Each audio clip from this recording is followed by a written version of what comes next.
We are live. We are live. Welcome to College Football's Peek Around the Corner with your host, Greg Pflugar. We cover everything in college football because we love, we adore, we are passionate about everything in college football. And if you are as well, please subscribe to our ever-growing channel. Smash that like button if you like our content.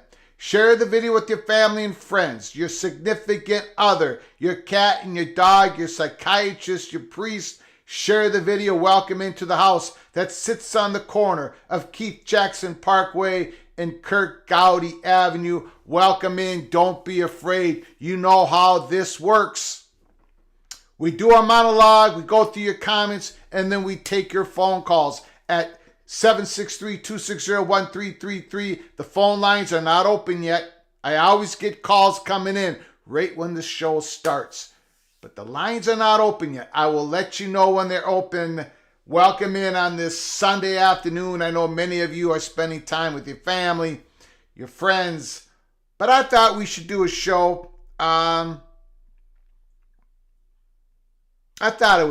First of all, I needed to do this show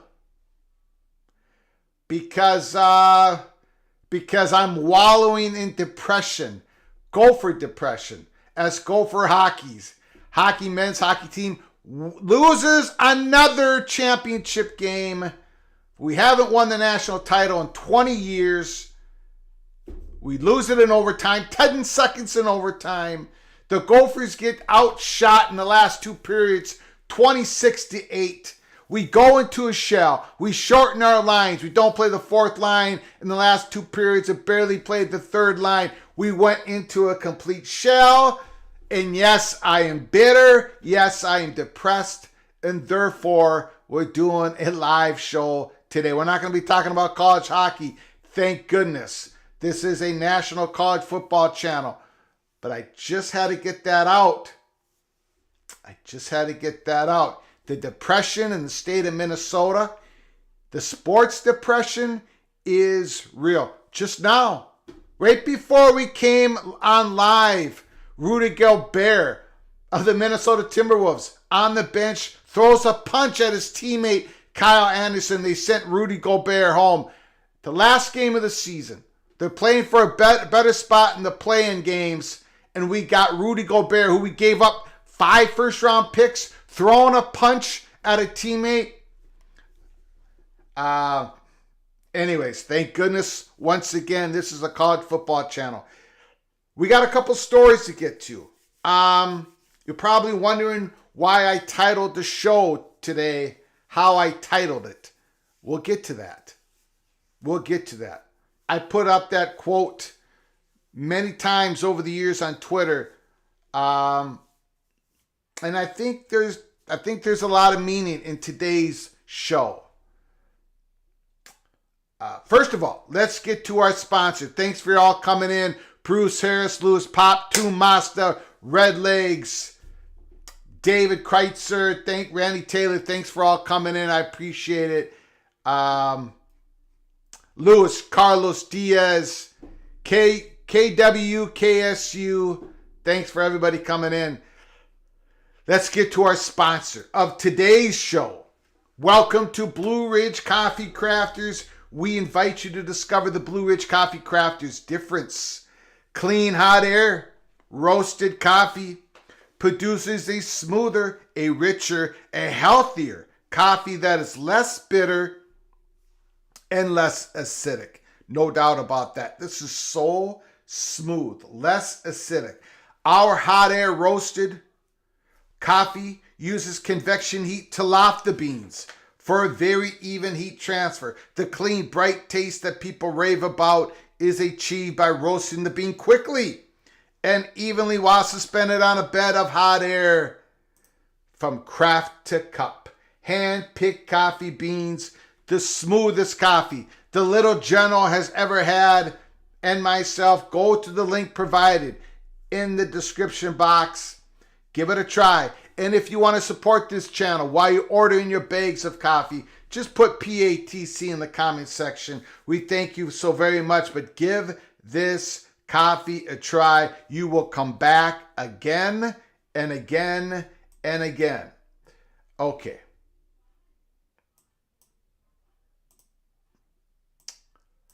Also, make sure you there's also a link in the description box with a new merchandise store. Give those products a look. We got the official Cloak and Dagger mug. That's selling pretty good, so give that a try. There's some sweatshirts. We're going to be coming out with some new products in the next 30 days with some new artwork. So thank you so much.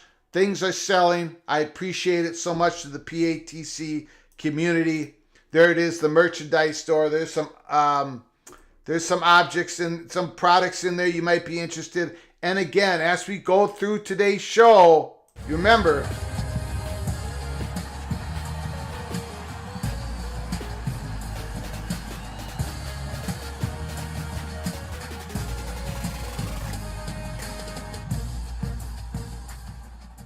Cloak and Dagger, Cloak and Dagger, Cloak and Dagger. So much stuff going on behind the scenes.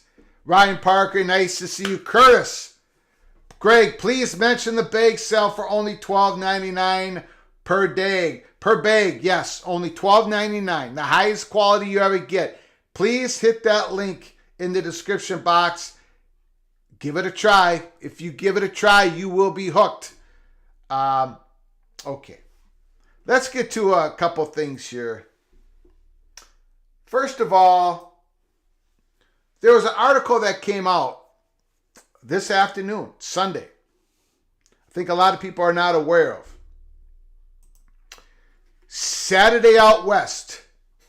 San Diego State Athletic Director John David Wicker talks conference realignment and why the Aztecs are the prettiest date at the ball. I'm going to go through this article, give you my comments on it. Going to go as quick as possible. Put down your comments in the comment section. Give us a call later in the show. Very interesting. Couple things I want to point out here. I think in the last 48 hours, I have seen multiple tweets, a couple comments on the message boards, but not a whole lot, but quite a few tweets out there saying that San Diego State to the Pac-12 is a done deal. They just haven't announced it yet. It's a done deal. It's just part of the plan, part of the rollout plan by George Kliavkoff. I don't think that's true. I don't think anything is a done deal at this point in time.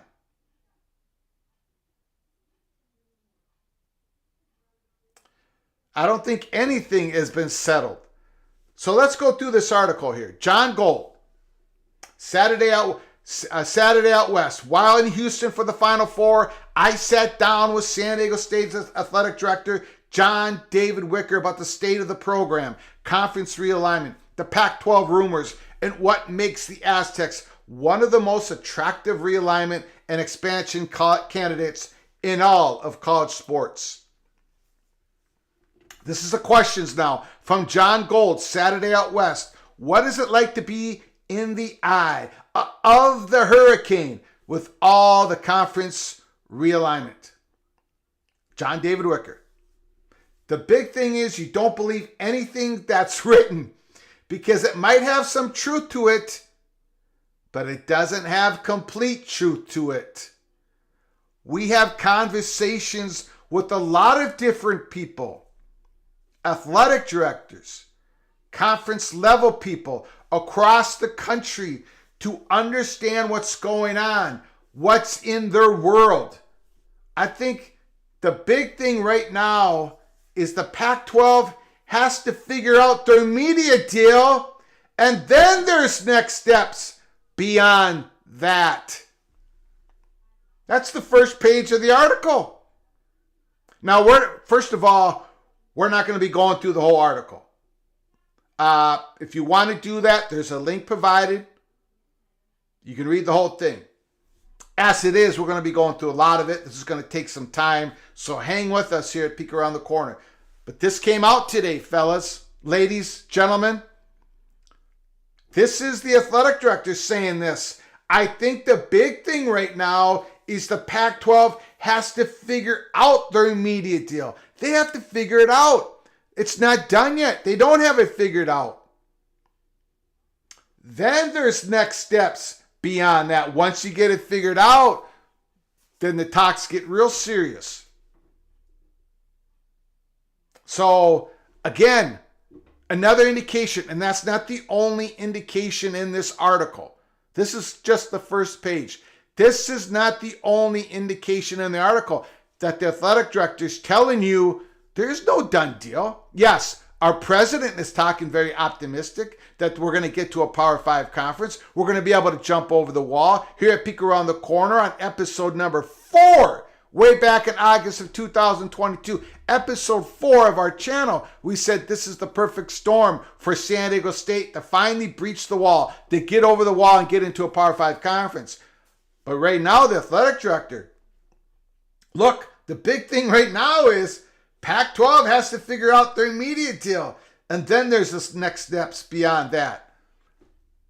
That's the athletic director of San Diego State saying that. Next question. It seems like for some conferences, San Diego State is suddenly the prettiest girl at the dance. How did this happen? Wicker. I think part of it's obviously location. Being in Southern California, the only team in Southern California that is not in the Big Ten makes it a big deal. We absolutely agree at Peek Around the Corner. But it also shows the investments that we've made in athletics. The investments, the boldness. Go back to the title of our show. We'll get to that after we're done with these articles. But it also shows the investments that were made in athletics. The hiring of Steve Fisher, an opening of Vijas Arena that got things going. Then you hire Brady Hoke and then transition to Rocky Long, then Fisher to Brian Dutcher. We go back to Hoke, and build a football stadium than having success. It shows that from an athletic standpoint, we have success across the board, 50 plus conference championships across all of our sports. We find good success. We're beating the Pac-12 too. 7-4 since 2016 in football. I mean, we're in the national championship game in basketball. Obviously, this interview was done before the national game, but it was released this afternoon. There's no question that we have a high-level elite program, and we've had opportunities to be in the Final Four before as you look at teams that you think are talented enough. Like the Flynn team, the Kauai team. So we've been investing. And then other part of it is an institution is investing in becoming a great academic institution. And that goes all the way back to President Day saying, hey, we're going to go out.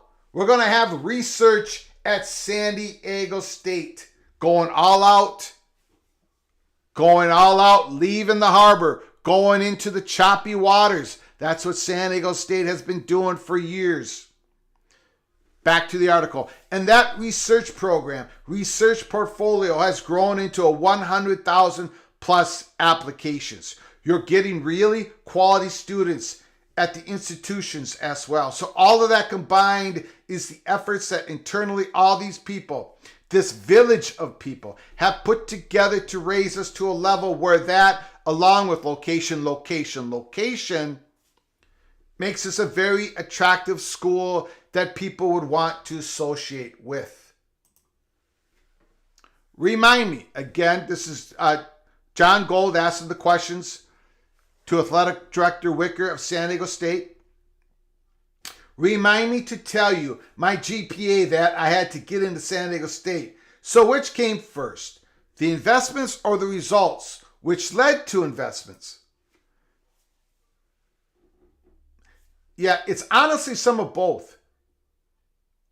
You build Viejas, what was Cox Arena, and Steve Fisher doesn't come to San Diego State if that doesn't exist, if you're still playing in the old sports arena. I think I've heard Steve say that you get Viejas, that you get Steve Fisher, and you get those building blocks at that point. Football is moving up. The Chargers leaving, and we compete for Mission Valley. People came out of the woodwork. It was like, wow, this is a San Diego State town. 60% of our living alumni are in the region. That's impressive. That's a really good number. That just shows the quality of life in San Diego region.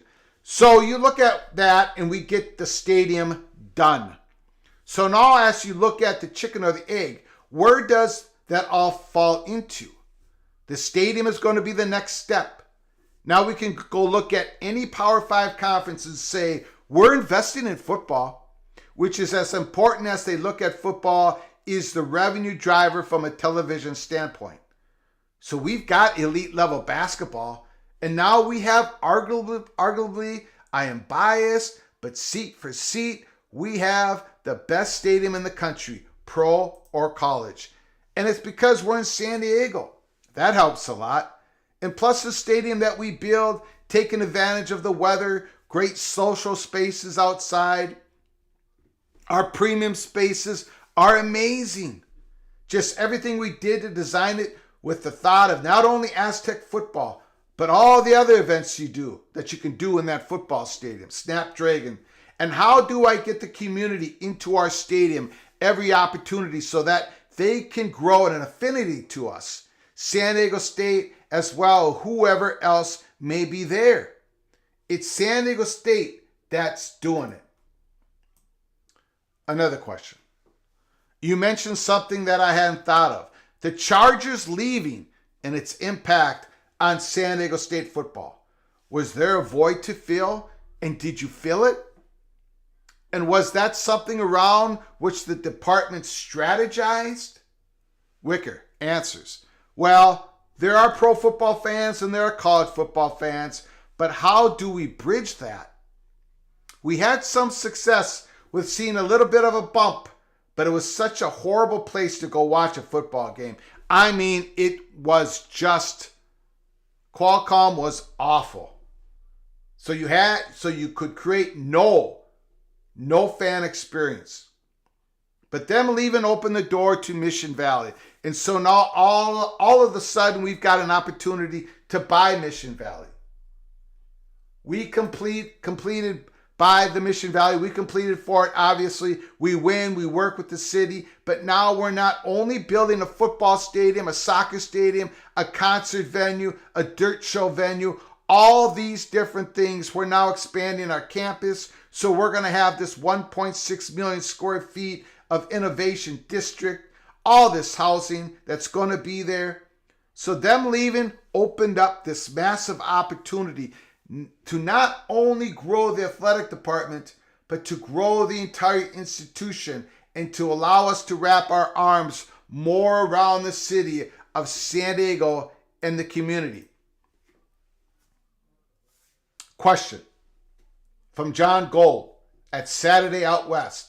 So tell me about your initial reaction to UCLA and USC moving to the Big Ten. Well, I was at my desk when the first Wilder tweet came out that said the world is about to change. And I was like, okay, what's this?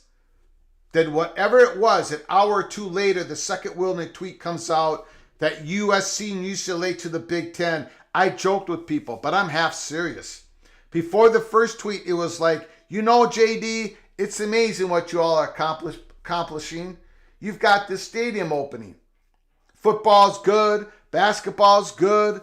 You all doing all the things. Your opportunity is coming. Just keep working. It's like you're the little engine that could. You're going to get there. And 2 hours later, it was, hey, JD, you're the only school in Southern California that's not in the Big Ten. What's up? That's literally what it felt like. It felt that fast. But we were the only school in Southern California that is not in the Big Ten. And we're really good at football. We're really good at basketball. We have a brand new football stadium. I think on average, we're the largest basketball attendance in the state of California. Again, all of our sports are important to us, and we invest in all of our sports. But as you think about the conferences and what they're looking at, what drives the conferences, the ability to drive revenue for all your members, and that's basketball and football. We bring that to the table. Football and basketball, most places, they pay for most everything. How is that going to work if we get to the point one day where there's revenue sharing, where there are employees? Title IX will always be part of it. So you got to figure out how it all works. Again, I repeat, how is that going to work if we get to point one day where there's revenue sharing, where there are employees, student athletes becoming employees?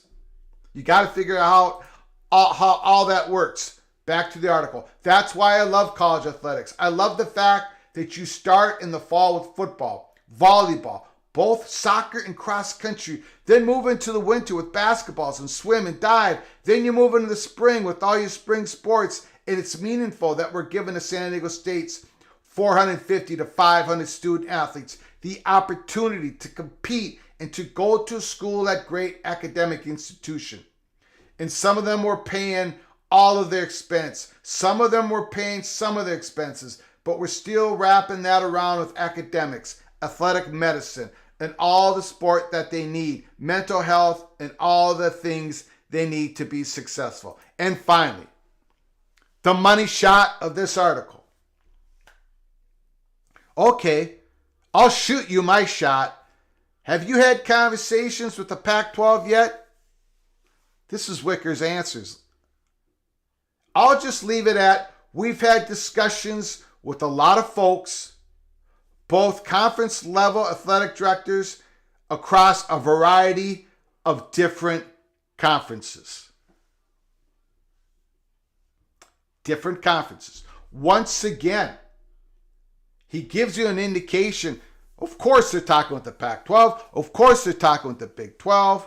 But if you combine that statement, I'll just leave it at, we've had discussions with a lot of folks, both conference level athletic directors across a variety of different conferences. You combine that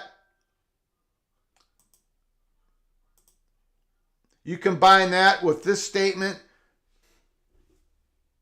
I think the big thing right now is the Pac-12 has to figure out their media deal, and that there's the next steps beyond that.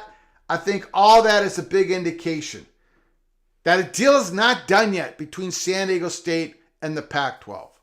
Pac-12's got to get the media deal. They've got to figure it out, and then they can figure out if they're going to be able to expand. But San Diego State is not just talking with the Pac-12. And the title of our show tonight, a ship in harbor is safe, but that is not what ships are built for. John Shedd, 1928.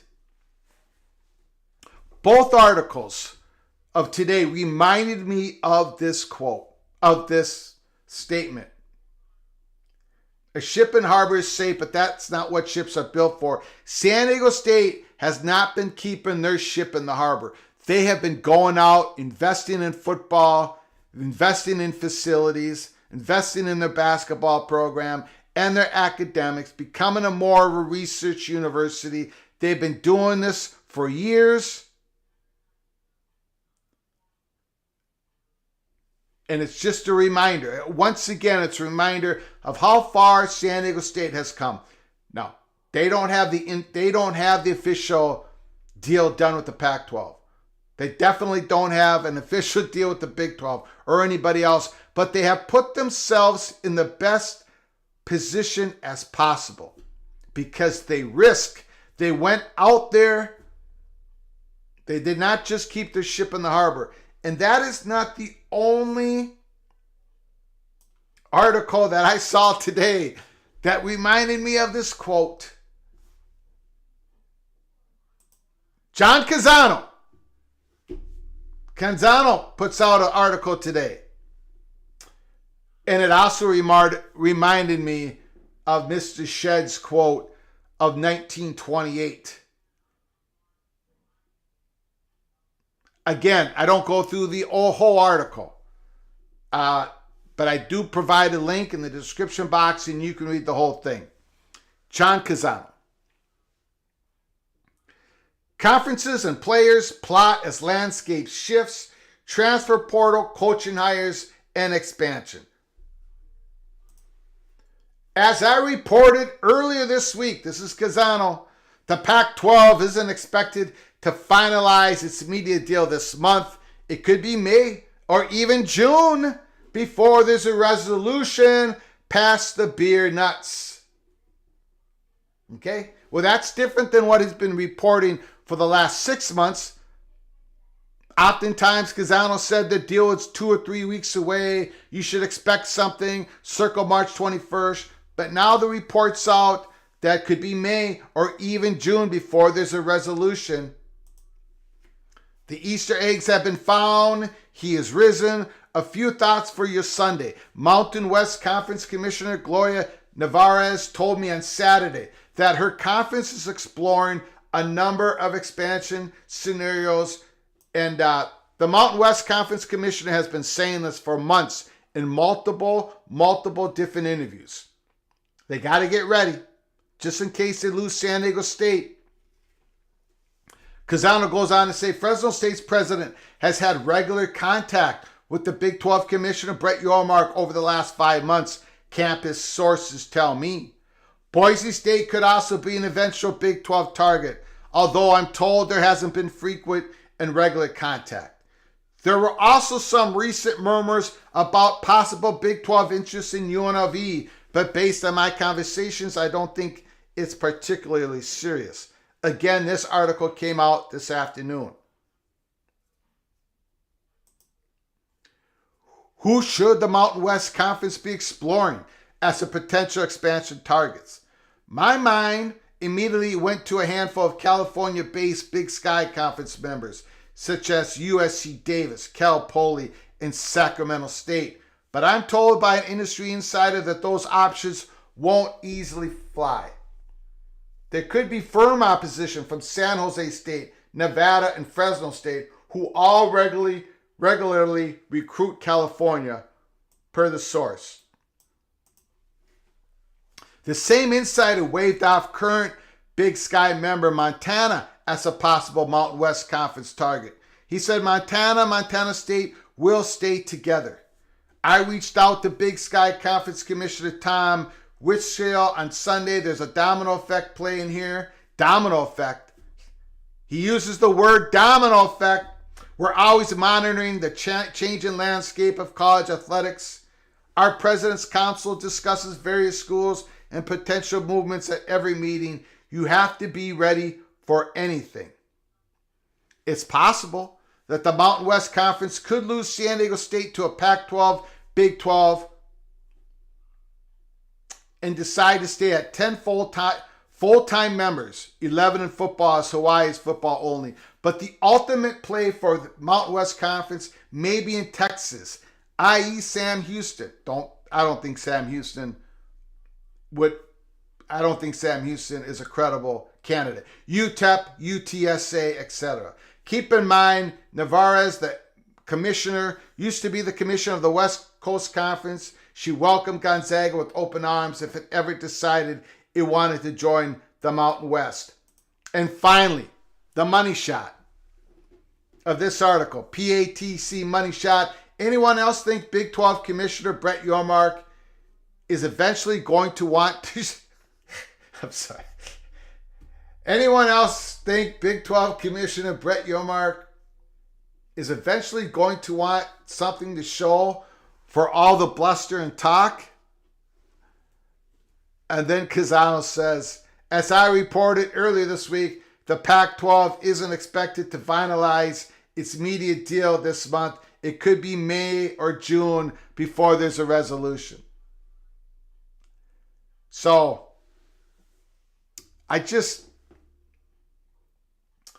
Brett Yormark is eventually going to want to show something for all his bluster and talk.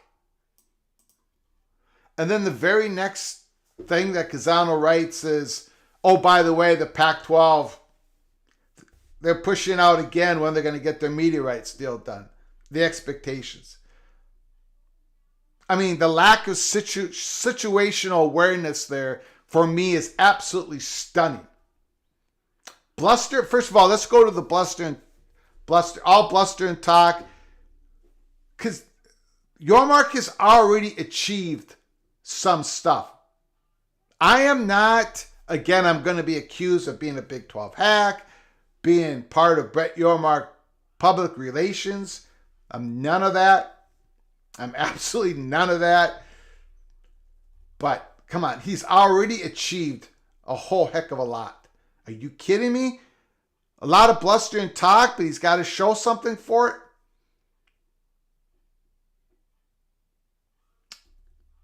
He got the media rights deal done. Got it done with his current media partners, extended the current deal. Got the best exposure possible. And Casano and other people wrote that he left money on the table. He did not leave money on the table. Nobody who went out with a report, be it in print, be it in YouTube, be it on some other type of podcast and radio, nobody that I know of who went out and said that Brett Yormark left money on the table. Not one of them have said, whoops, I got it wrong. Brett Yormark's timing was very, very good. He hasn't achieved nothing. It's just been bluster and talk. He's got to show something for it. Maybe Casano's only talking about realignment. Maybe he's only talking about his attempt to get the 4 corner schools. But whatever you just said about Yormark and however you meant it, shouldn't you be saying that about the Pac-12 and George Kliavkoff and the people he's got around him negotiating a media deal? George Kliavkoff, bluster and talk. George Kliavkoff mentioned that maybe we'll go shopping in the Big 12. George Kliavkoff went to an SMU basketball game. He was seen by everybody. And this was after Brett McMurphy broke the news from Action Network that George Kliavkoff was going to SMU to talk about, because SMU is a potential candidate. SMU is not invited yet. They don't have the votes yet. And George Kliavkoff is shown in person at a basketball game, knowing that the news had already broken, with everybody watching him. He's at the basketball arena talking about bluster. I don't know. I think that's a gaping hole in this article and all the other articles that are coming out from the West Coast. And also, I want to get back to this. This quote once again before we get to your comments. A ship in harbor is safe, but that is not what ships are built for. The Pac-12, for the last couple decades at least, has had their ship in the harbor. It was safe, or they thought it was safe. They did not proceed. They did not achieve to go to become a two-region conference. They thought they were safe all the way on the Pacific coast. They had their ship safely at harbor.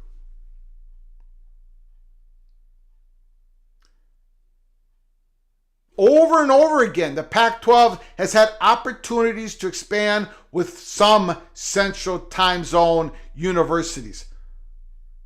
But for most of them, most of those universities, most of the candidates, the Pac-12 deemed them unworthy.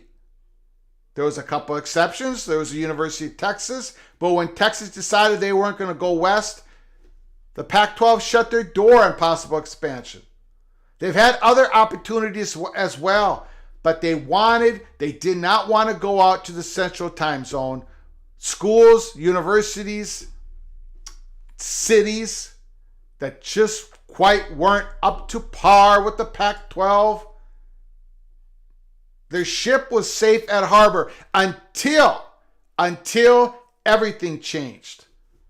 When the Big Ten, when USC called the Big Ten, and the Big Ten expanded with USC and UCLA, and have interest within the conference. I'll get to that in a second. Have interest with further expansion in the future out to the Pacific coast. Now, we just talked about Pac-12 being safe at harbor, believing they're safe, not putting their ship out there, not taking the risk, not being bold. But look at Brett Yormark. He went 18 months ahead of schedule, or 1 year, however you want to look at the calendar, got the media deal done before the Pac-12, and he got blasted for it.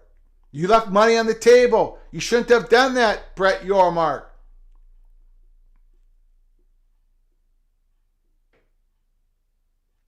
And now he's talking with Pac-12 schools. He's talking with Gonzaga. He's talking with San Diego State. He's talking with Fresno State. He might be talking to UConn and some other Big East schools. He doesn't have his ship, his boat at harbor. He's out in the choppy waters, and he keeps getting blasted by some out there. How dare you? How dare you? Don't you know that San Diego State and the Pac-12 has already got a deal done? Don't you know, Brett Yormark, that there's no Pac-12 school that can possibly move to the Big 12? And if they do so, those people who are saying so are liars. All those sources are liars. He doesn't have his ship at harbor. Do you know who else didn't have his ship at harbor? Jim Delaney, Big Ten commissioner. When ESPN lowballed him in 2006, Jim Delaney says, you know what, I'm just going to bundle up our third tier content. I'm going to bundle up together. I'm going to create my own conference network. I'm going to get more juice, more revenue, more exposure out of these non-revenue sports. I'm going to do that. ESPN said, go ahead, roll those dice. And Jim Delaney said, consider those dice rolled. Jim Delaney did not keep his ship in the harbor. He put it out in the open seas. And remember, maybe a lot of you are too young to remember this, but weren't as interested in college football as you are now. But when Jim Delaney said, consider those dice rolling, and created the conference network, he got chewed up from everybody. The message boards, everybody. When the Big Ten could not give money to the Big Ten schools at that time, created by the Big Ten network, because they had to pay back the Fox Sports for being the sugar daddy for the ones that created the conference, people were mocking Jim Delaney. And when Jim Delaney finally decided, look, change is happening. We got to become a 2-region conference. Let's go to the East. We got to go to the East. And Virginia said no. North Carolina said no. He got Maryland and Rutgers. And what happened? He got mocked. Go look at the comments from college football writers, most of them across the country. Rutgers and Maryland? Are you crazy? Jim Delaney did not want to be just a 1-region conference. He needed more on the East Coast. He's going to go back to it. A ship in harbor is safe, but that is not what ships are built for. John Shedd, 1928. And that is the reason why this live show, always keep your head on a swivel, PATC, that's why it's called what it is for tonight. One more thing before I get to your comments. Want to clear up, look, we had an episode yesterday that I said we're setting the record straight on possible further Big Ten expansion. If you haven't seen the episode, I think it was episode 186, go back and give it a watch. I see comments out there. I've gotten DMs. Some people are again, I thought I laid it out pretty clearly. People are saying, Pflugar says Big Ten expansion is going to happen right around the corner. Da, da, da, da. I didn't say that. So we're going to clean it up real quick here. What I did say is the Big Ten expansion door is truly cracked open at this time. And the number one hurdle, among many different hurdles for Big Ten expansion at this time, is Kevin Warren, and he's going to be leaving, we believe, officially April 17th. The biggest hurdle. But there are other hurdles. We said it on episode 186. But with Kevin Warren there as commissioner, Big Ten wasn't going to expand. They had a no goal for launch for further Big Ten expansion. They made that decision officially in early October. Kevin Warren has now announced that he's leaving. For Big Ten to expand, they're going to have to need money from a media company to come in and say, okay, now we're willing to give you an offer. Without Kevin Warren there. Big Ten schools, the 16 schools, their revenue slices can't decrease. Again, said that in episode 186. All I'm asking here at college football's peek around the corner is let's reevaluate what on April 17th, whatever day Kevin Warren leaves the office, he's probably already left. But whenever that official day is, there's going to be articles written about Kevin Warren. Some of them are. There's going to be articles written about Kevin Warren. And I just want everybody to buckle up because there's going to be a fresh look at all this. April 17th, then we'll see who the Big Ten commissioner is. We'll give another fresh look at it. We'll see if Washington and Oregon have signed the grant of rights to some magical Pac-12 media deal that's coming down the chute, supposedly. We'll give it a fresh look. That's what we said in April on episode 186. Not that the Big Ten is going to happen, but the door is cracked open. And I cannot put words in other people's mouths. I happen to believe that there are other people who have used that same term. They have used that same term in their articles. The number one reason why they're using that term, the doors cracked open, is because Kevin Warren is leaving and everyone's going to take a fresh look at it. I could be wrong, but I think that's why they are using that phrase. And one more thing I will add. If I'm the only person on this hill, on this mountain, but I'm not. But I'm the only one that I can publicly say that's on this mountain. But there are other people on this mountain with me. I'm going to say this until this YouTube channel is shut down by some lawyers from some conference somewhere. Fox Sports, I'm not saying the Big Ten presidents. The presidents are the ones that have to approve it. But Fox Sports themselves are not against. They're not going to pay for it. But they're not against. They're not a hurdle for Washington and Oregon to become Big Ten members.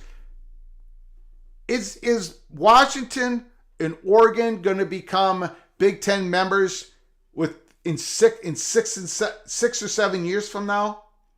Is Washington and Oregon going to become Big Ten members within 6 or 7 months from now? I don't know.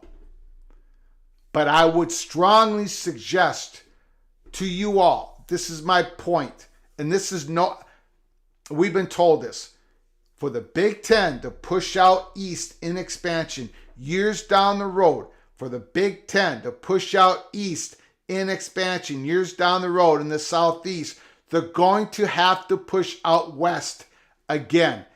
What's the best timing for that? Again, a lot of variables are in play when it comes to that. The market media recession that we're now in, the availability of the schools, the Big Ten presidents, Gene Smith, the new commissioner, a lot of variables. But the Big Ten they will go east, southeast again to fulfill this generation of Big Ten composition of their conference. And when they do that, before they do that, or during when they do that, they're going to push out west again in the Pacific Coast. Disagree with me? That's fine. But that is on June 30th, when it was announced that UCLA and USC was coming to join the Big Ten, a lot of people, that was the first time they knew that this was happening. And for many people, and I see it on YouTube channels and other people, they believe the story started there on June 30th. The story started way before June 30th. And that's why I say this over and over again. Because when we were being told about USC calling the Big Ten, all the reasons why USC wanted it, being over the stratification line, there are ways for you to read my tweets, to read the Los Angeles Times article, whatever. When we were told all the reasons USC was doing this and all the reasons why Big Ten wanted to happen, through all those conversations, and there was lots of them. I got a whole notebook of it. Among those conversations was also the conversations of, at some point, the Big Ten need to expand more to the Pacific Coast. That story started way before June 30th. But it gives you the reasons why on June 30th, July 1st, the day that it was announced that UCLA and USC were going to the Big Ten, and the next day, July 1st, while national reporters had sources telling them, and they reported it, that there were other targets in the Pacific Coast. Because it just didn't magically happen on June 30th and July 1st. This was being talked about for months.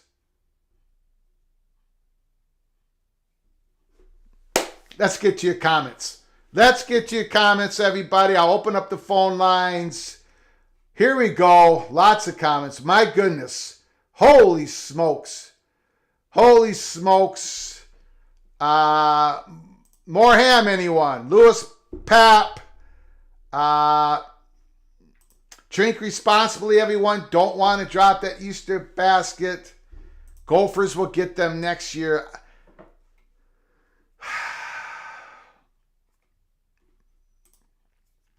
Christopher Shannon, what happened to the Gophers, Gregory? They lost. We do what we always do. Can't quite get it done. And this was the best hockey team. Immaculate. Brian, San Diego State is better off not hitching themselves to that wagon until they see what actually entails and whom it actually going to stick around in that conference. Yeah, Roman Maroney. Until then, NCAA cracks down on 24 to 27-year-old pros masquerading as college students. The Big Ten may not win another Frozen Four. And especially when it comes to the Gophers, we get the best high school players. We have the best 18, 19-year-olds because they come from Minnesota. But when we play those Eastern small schools, they're about 4 or 5 years older than our players. I don't think it's going to change. But yeah, that's a big hindrance on Big Ten winning a championship in hockey. It's always going to hurt us. But again, even with that, the Minnesota Golden Gophers should be winning national titles in college hockey. No question, no excuses. It has to happen. And it's not. Matthew Carlson, any commissioner rumors? Do not have any. Do not have any.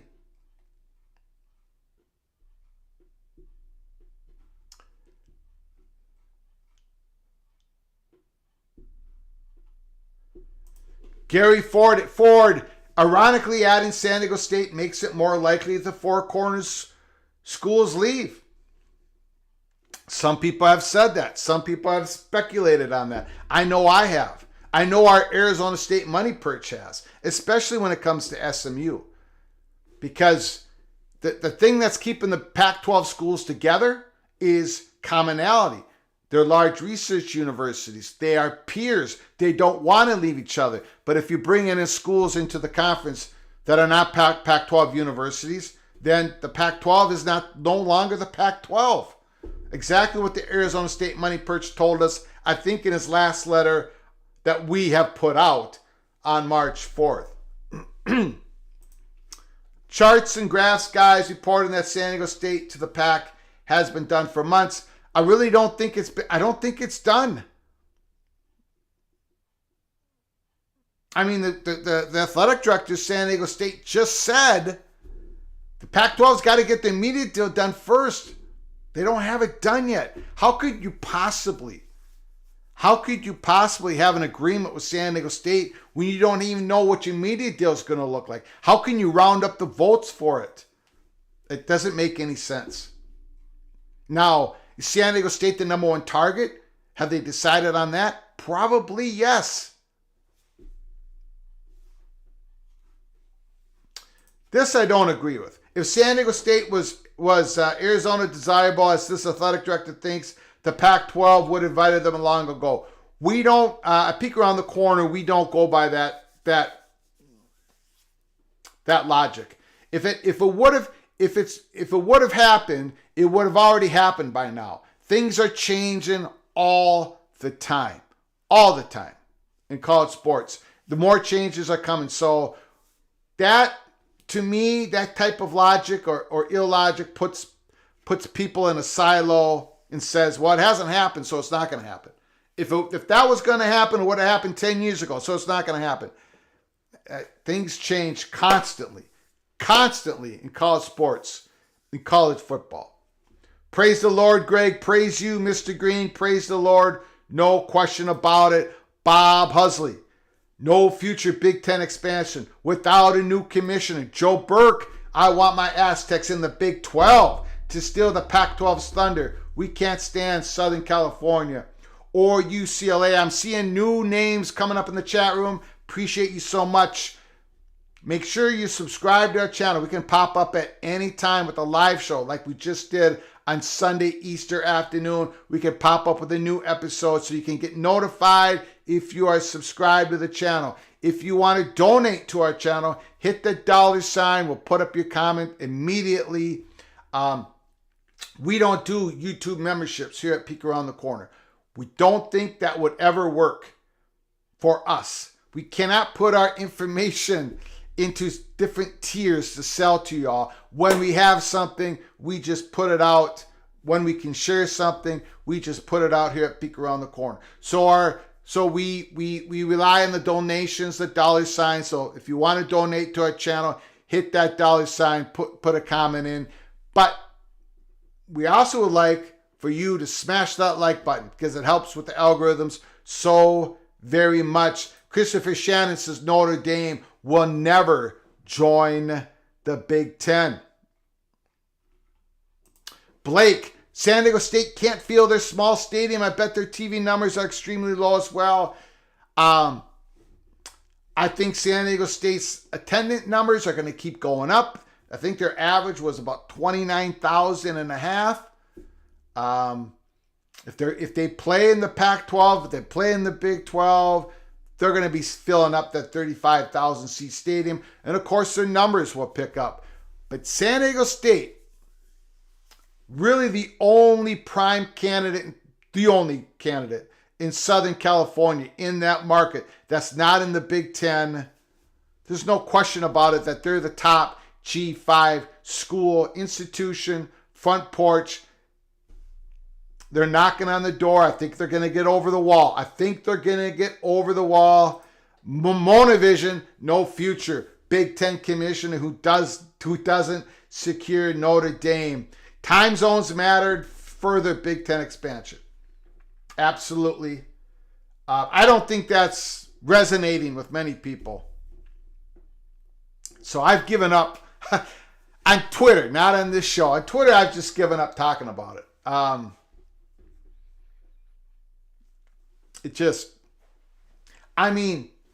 Let's say the Big Ten expanded with Florida State tomorrow. Well, that's going to increase travel. You got to go to Florida State.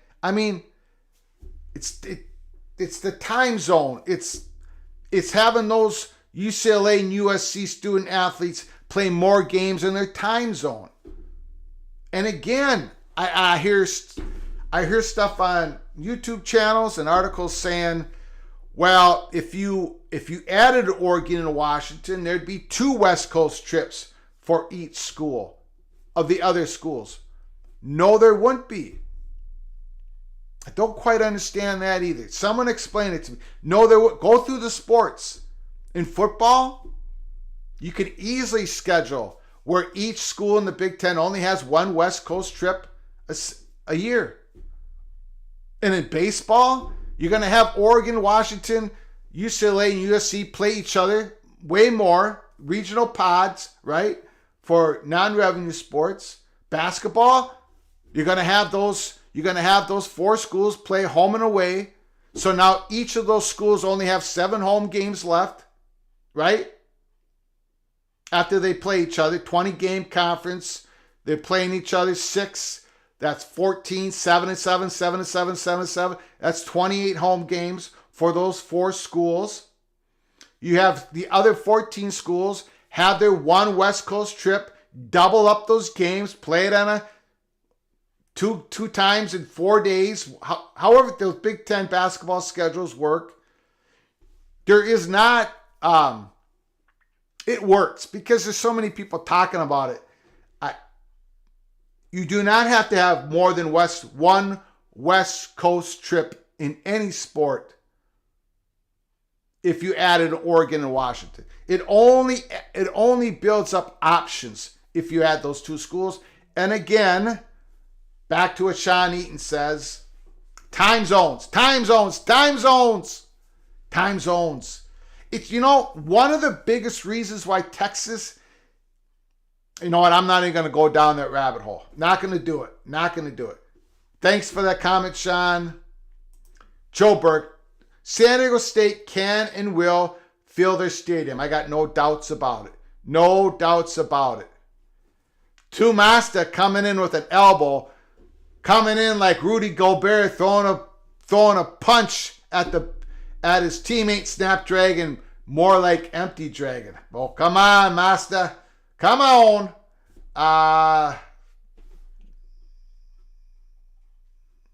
Daniel Montecastle. Mark Silverman is the next commissioner. Fox wants a strong conference, and Silverman knows the Big Ten. Mark Silverman is the favorite. Daniel is just laying it down, putting the heat in the chat room. If Mark Silverman becomes the Big Ten commissioner, if that's announced,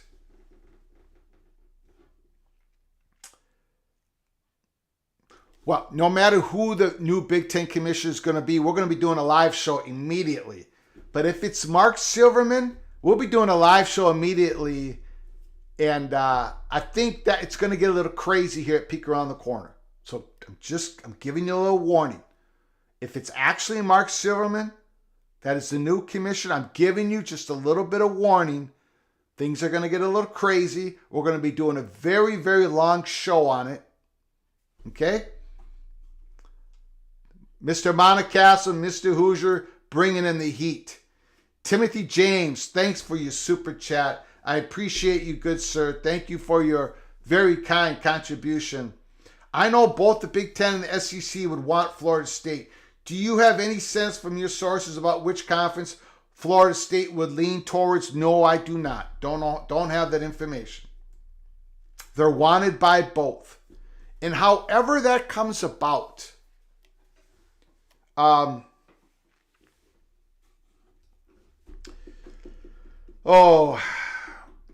do I go down this rabbit hole? Rabbit hole on Easter. If Florida State is able to challenge the Gore in court, if they pull the trigger, if they can get all the grant of rights, get their individual media rights back,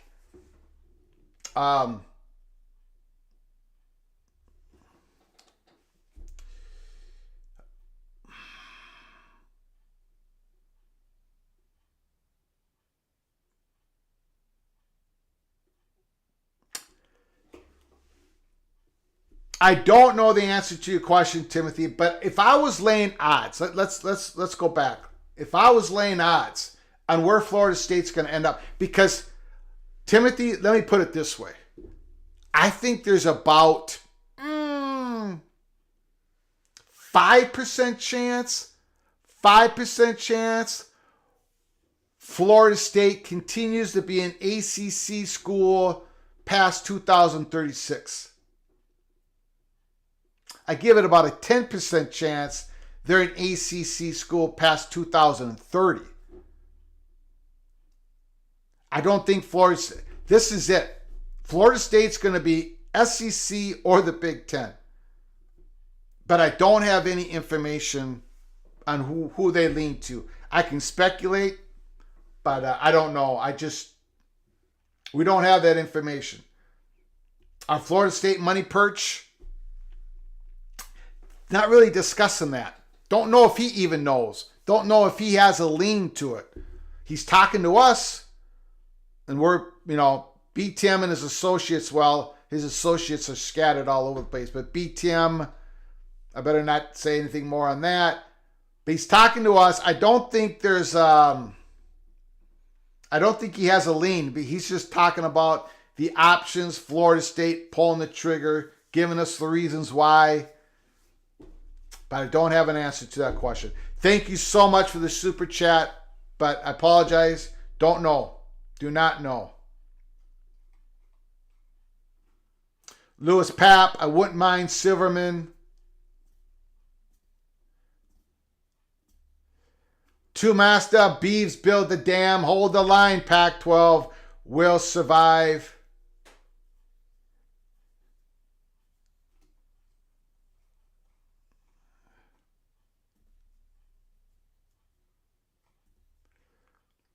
Snapdragon was built to expand to 55,000 seats.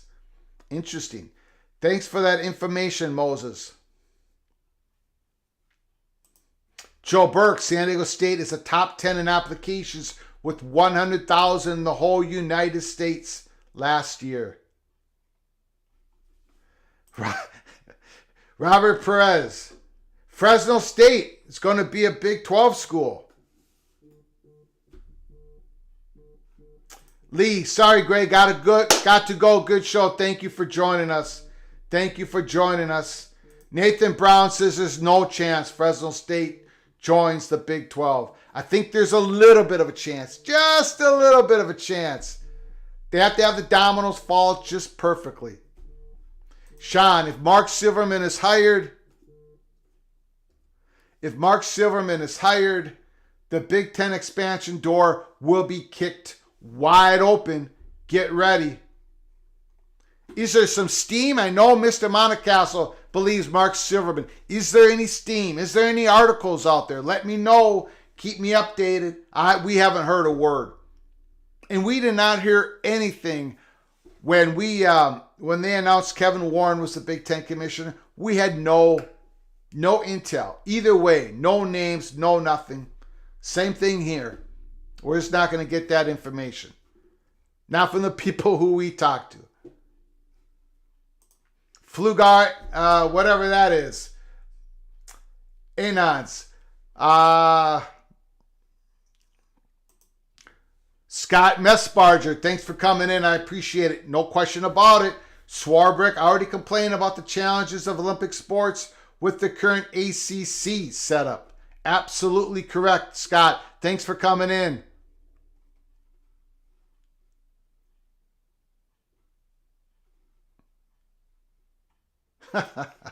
Monovision, I'm going on Twitter and putting Flugar says Florida State is joining the Big Ten tomorrow.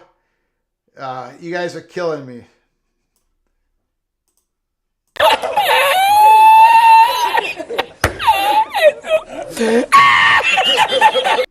I tell you that I know Monovision's joking, thank goodness, but I see people puts Flugar says this, Flugar says that, and I'm like, holy, there is this thing called nuance.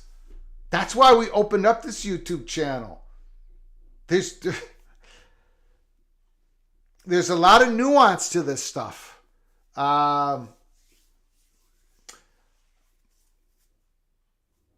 know what I did see someone say, I saw someone say Flugar is wrong because Kevin Warren wasn't the number one hurdle for Big Ten expansion at this time. I saw that.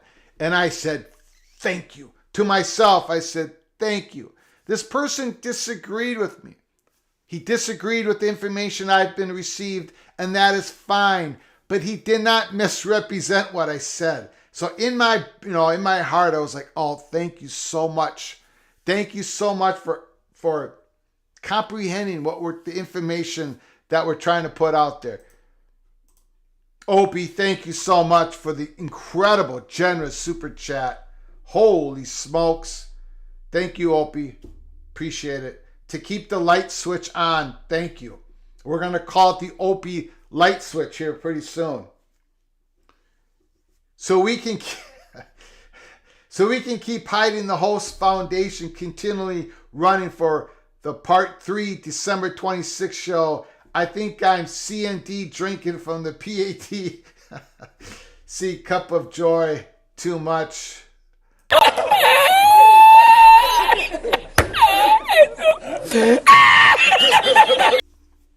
There's a lot there. There's a lot in that comment, especially for those who haven't been with us, who are new to this channel.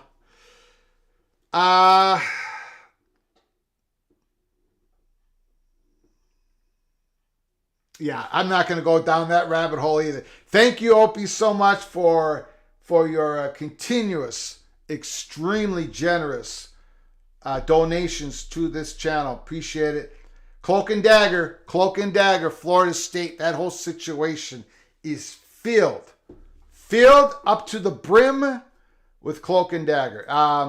We did, maybe some, I didn't see it, but we did push the envelope further on the information we have in regards to Florida State. It was a few live shows ago, so we did have something other than our December 26th show. We did go through it. We went through the three options that Florida State is considering if they pull the trigger on challenging the grant of rights in the courts. And again, the timeline on that would have to be 2024. So this is not something that they're going to challenge in 2025, 2026, 2027. Well, at least that's the hope for Florida State. Again, we'll update you when we can.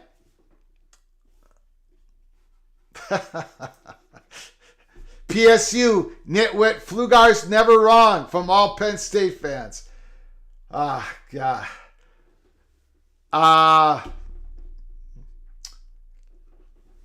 Penn State nitwit is saying that because I predicted Penn State to win the Big Ten championship this year in my way too early predictions. Right now, I'm known as Greg the Cooler because I'm on such a cold streak. Yesterday, before Minnesota played Quinnipiac in hockey championship, I said, Greg the Cooler is no more. The Gophers are taking home the national championship. A few hours later, Gophers lose in overtime. So I might have single-handedly screwed up Penn State's football season for 2023. I might have single-handedly cost Drew Aller the starting quarterback job for the whole season in 2023.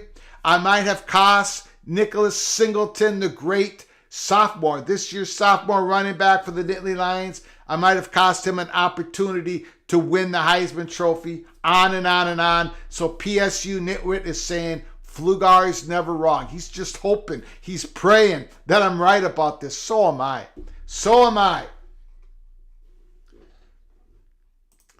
Matt Messabarger, Florida State Gators would also prefer not to have Florida State.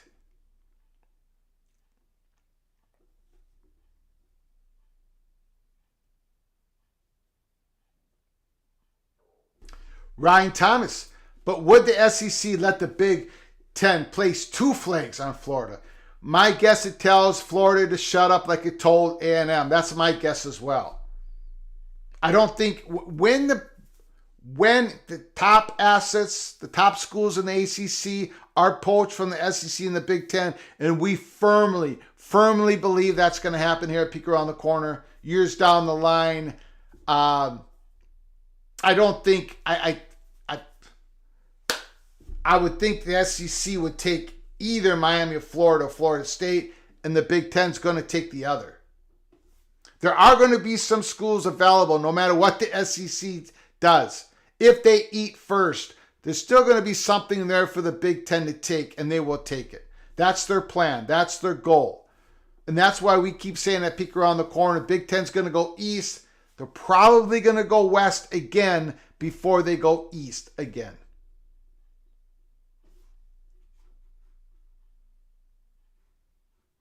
Colin Murray, the director, producer of Peek Around the Corner, new live stream logo looks great. Told you that you barely needed my help anymore. I need your help every day, Colin. Colin Murray is my nephew. Unlike this host, he's extremely intelligent. This channel would not be a channel without Colin Murray. No way, no how, completely impossible. I do need your help, Colin. I would need your help again.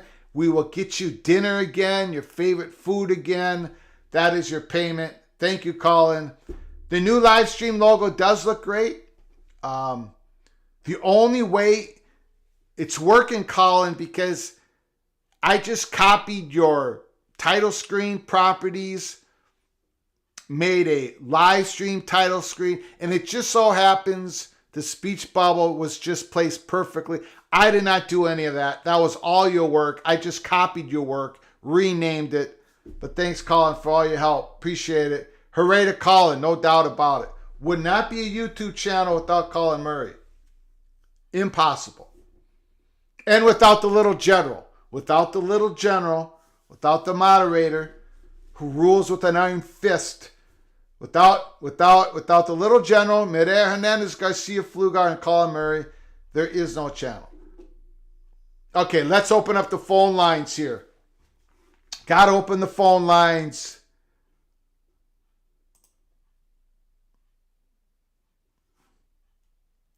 Again, 763-260-1333.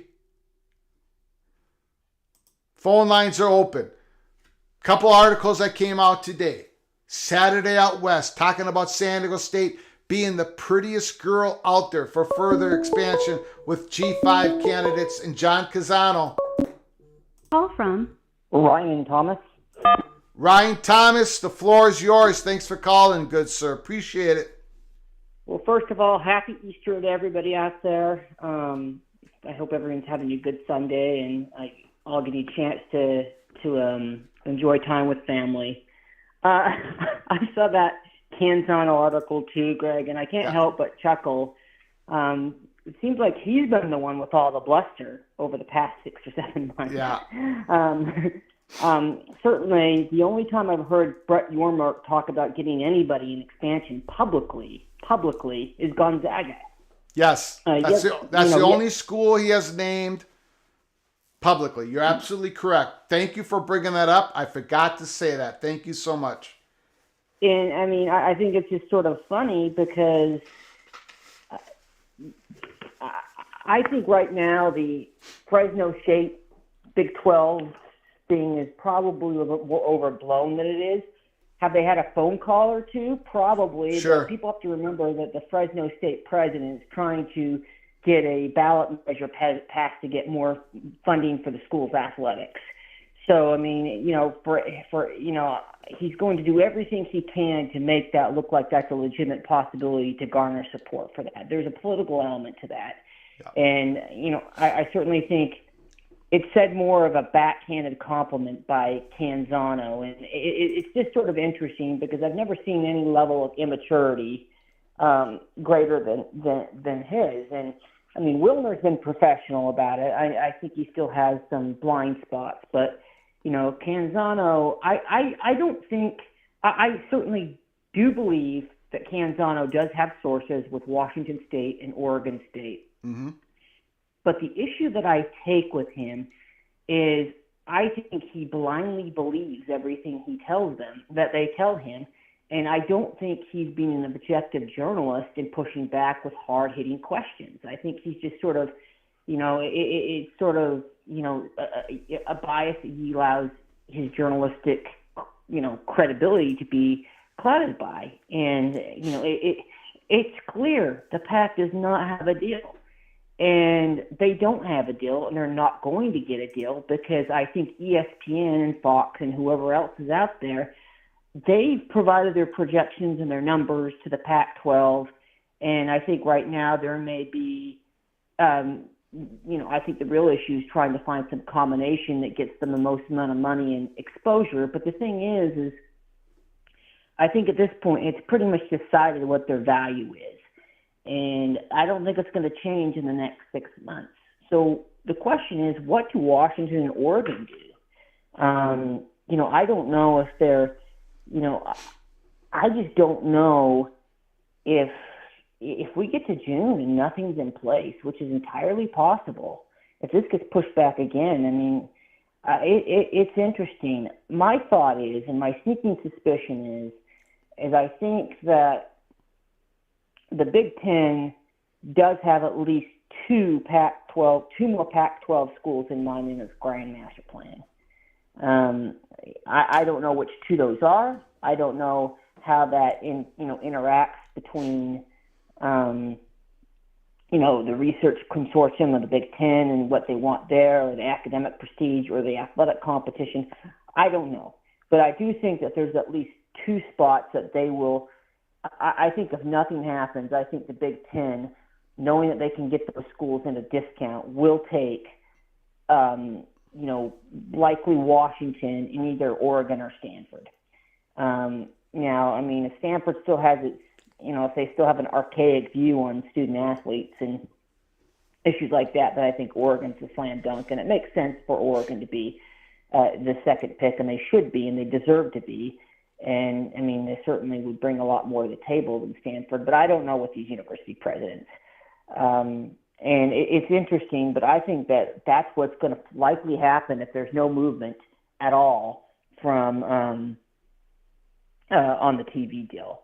And I think what's likely to happen is I think I could very well see if Washington and Oregon get picked up by the Big Ten, which they could be and likely will be, because by June or July, the Big Ten will have its new commissioner in place, and he or she will have their legs underneath them, and will have had a good opportunity to have discussion about overall strategy with the league. But I think the league at least would take two teams, and especially if those two schools are in their long-term strategic plan, because you're right, the island is there, and I think that's real, and I think that that's something, if it's already in the long-term plan, going to 18 can work for a lot of reasons, and I think, that may well happen. But I think another thing to consider, too, along with San Diego State, is one thing that might be appealing. Now, I don't think Arizona State's against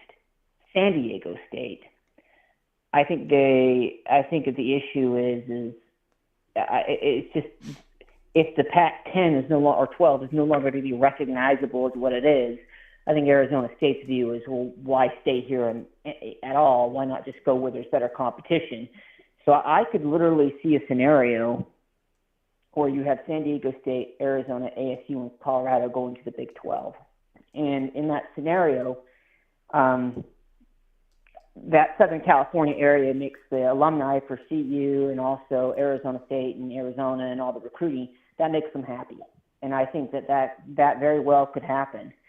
I just, at the end of the day, if there isn't anything serious now after 9 months and having been on the open market since October, and after hearing time and time again, Canzano saying things are close and close and close and close and having to backtrack time and time again. I mean, obviously my question is, he might want to ask him the same question he asked of Brett Yormark. That's what I'll leave it at with Mr. Canzano. It would be good for him to have that self-reflection and awareness.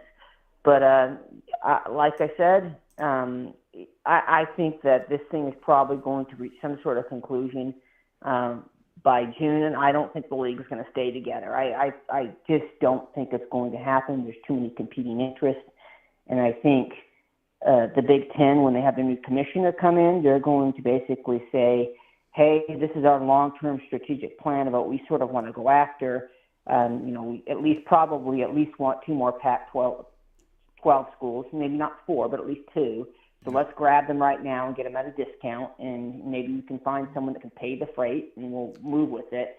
But I think that's the likely outcome, and at that point, the rest of the league sort of just, splinters apart and disintegrates, because if there's nothing concrete as of now, and there's no actual deal numbers being offered other than what's been told of what ESPN offered back in August, I don't think anything's happening. And,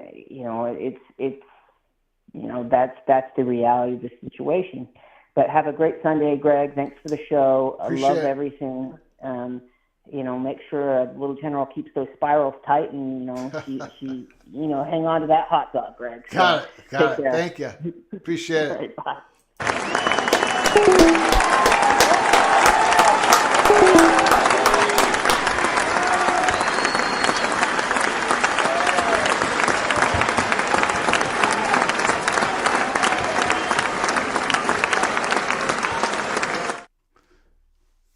Again, a ship in harbor is safe, but that is not what ships are built for. John Shedd, 1928. We talked about in connection with San Diego State making all those investments in sports and research, going out there for the last 20 years, building the stadium, getting the right coaches, having success, football, basketball. They did not keep their ship safe at harbor. They went out in the choppy waters. In the Pac-12 for the last 20 years, they've had their ship at harbor.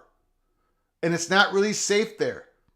Not in today's world of college sports. They had an option to expand in the last few decades to get some Central Time universities to become more of a two-region conference, but they did not do it. And my question for Arizona State and Colorado. Arizona State, Colorado. You have your ship. Are you going to go to the open seas? Are you going to finally do it? We shall see. The phone line, 763-260-1333, are open for more of your calls. Incredible phone call. Thank you, Ryan. Great big comments here. Only here at PATC can you get quotes from 1928. Booyah. Thank you, Opie. Appreciate it.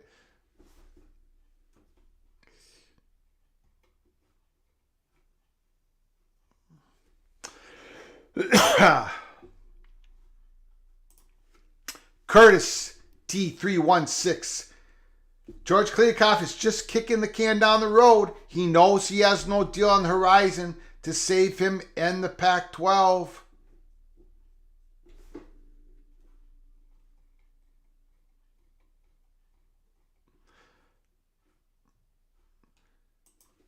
Tough Tony, Big Ten media partners will have no interest in Virginia or Georgia Tech. Did Virginia miss their window to become a Big Ten school? Because they would have gotten the Maryland spot if they would have said yes, but they did not have interest. They said no. Did Virginia miss their spot?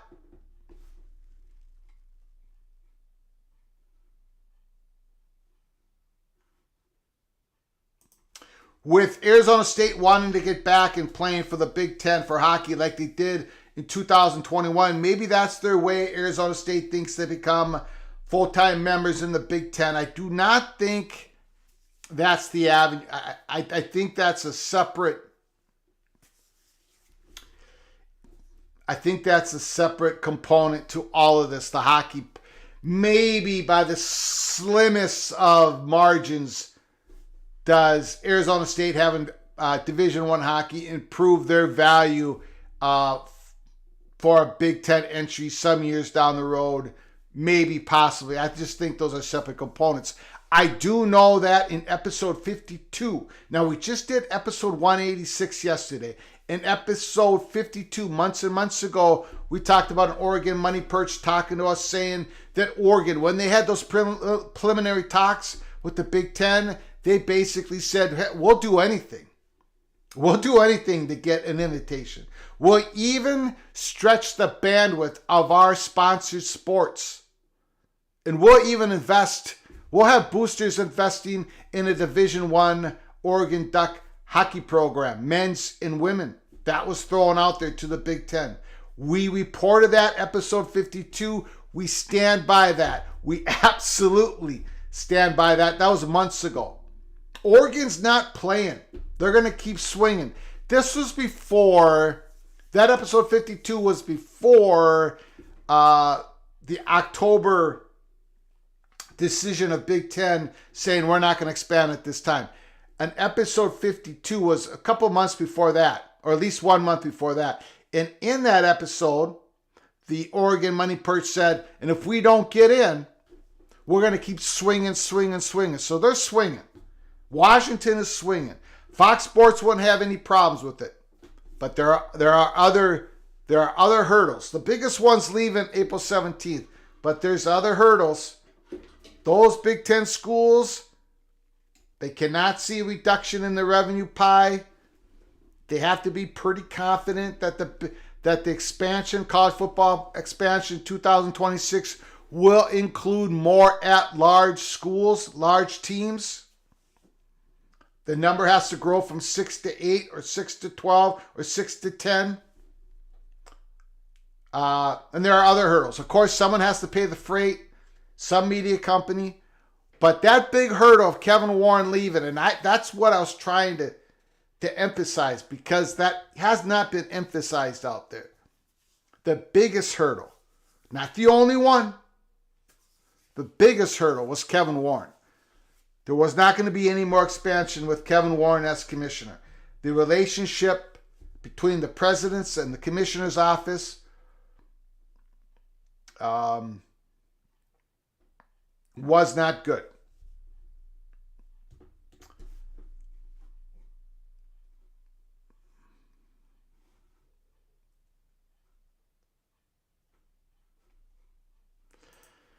The CW, I've heard a couple of different,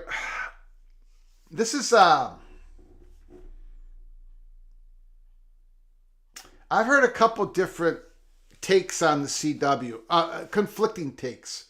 So I don't know what is real, what is not real, what is accurate. The CW, we'll get back to that in a second. Call from Mona Vision. Mona Vision is in the house, Mr. Buckeye. The floor is yours, sir. Well, happy Easter to you and yours, Greg. Thank you. Happy to you too, sir. I tried giving you the advice to pick against the Gophers, and you couldn't do it. I can't do that. I watched the whole game, and I'm not a hockey guy, and I was rooting for you guys. Thank you. Thank you. Once again, the Gophers go down in flames. Once again, the Big Ten goes down in flames. God, it hurts, I tell you. Just hurts. You know, maybe some of that new media money will help us buy some of those 27-year-old players. Yeah, well, the Gophers don't need any more money when it comes to hockey. They have all the money. They have all the players.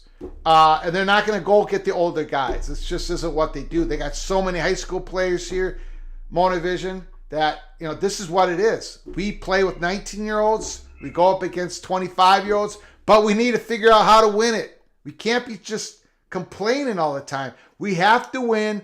We are the Minnesota Golden Gophers. In hockey, we should be winning the national title every once in a while. There's no way we can continue not to win the national championship. Boy, now I am absolutely triggered. Thank you, Mona Vision, for this phone call. Continue on.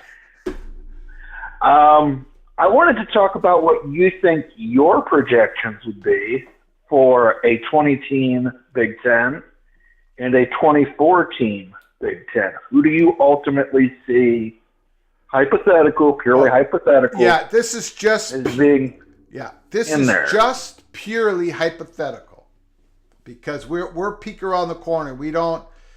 It's a little at 20. At 20, I would say Oregon, Washington, Notre Dame, and an ACC school. Now, if ACC schools are not available at the time and Notre Dame becomes available, then it's probably Notre Dame, Washington, Oregon, and another Pacific Coast school. Okay, but what Stanford, ACC team? What ACC team do you think the Big Ten would end up with in that scenario?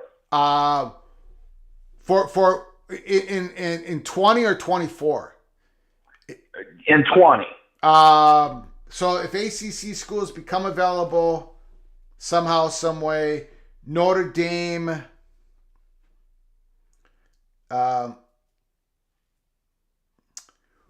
either North Carolina or Florida State would be their number one target. And they'd probably get one of those. Okay. Now on to 24. What do you think? Oregon, Washington, Notre Dame. So what? That's 19.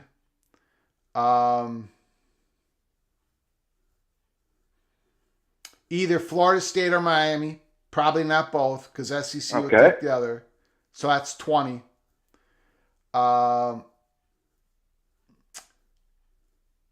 North Carolina or Virginia.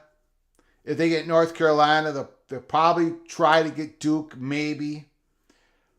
But then I think if they go to 24, To me, if the Big Ten goes to 24, SEC goes to 24, then we're at a P2.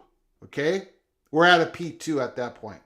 Well, we're already at a P2. I know, Greg. but P2 as in those two conferences own and control the playoffs, accessibility, everything. It's just those two galaxies, and everything else is